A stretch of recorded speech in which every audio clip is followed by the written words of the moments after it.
Aujourd'hui, nous allons parler de la seigneurie.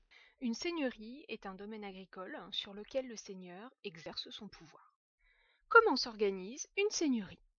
Prenons l'exemple de la seigneurie de Wismes. Au centre se trouve le château qui est à la fois le lieu d'habitation du seigneur et le lieu de refuge de la population en cas d'attaque. Généralement, elle se situe dans la basse-cour. En échange de cette protection, les paysans doivent chaque année au seigneur un impôt appelé la taille.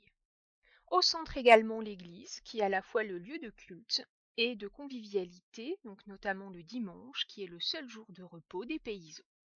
Il existe deux types de terres dans la seigneurie. Tout d'abord les tenures, qui occupent la partie la plus importante. Chaque tenure comporte une maison et des champs, qui permettent à la fois de se loger et à la famille de produire de quoi se nourrir.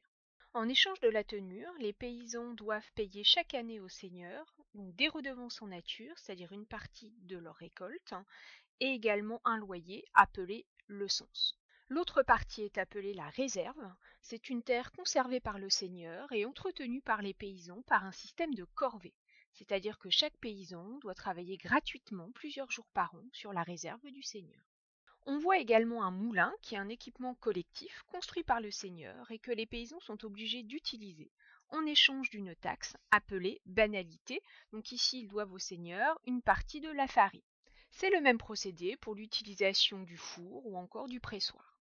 On trouve également un gibet dans la seigneurie car le seigneur a le pouvoir de juger les crimes et délits dans sa seigneurie. Cela peut aller d'une simple amende à la mise à mort. On trouve également des bois qui appartiennent au seigneur et où généralement il pratique la chasse. Si un paysan est pris à chasser ou à couper du bois, il est généralement condamné. Enfin, il y a les communaux qui sont des terres laissées aux paysans pour y faire paître les animaux.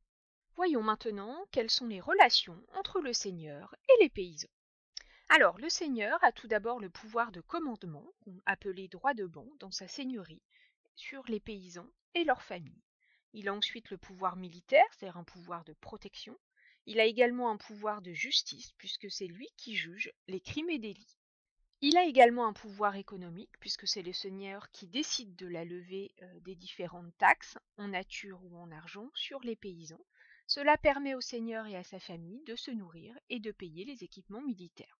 Les paysans, en échange d'une tenure et d'une protection en cas de guerre, doivent au seigneur tout d'abord des taxes ou redevances, par exemple pour l'utilisation des équipements collectifs, des corvées ensuite, c'est-à-dire travailler gratuitement sur la réserve du seigneur, comme par exemple labourer les champs, nettoyer les fossés.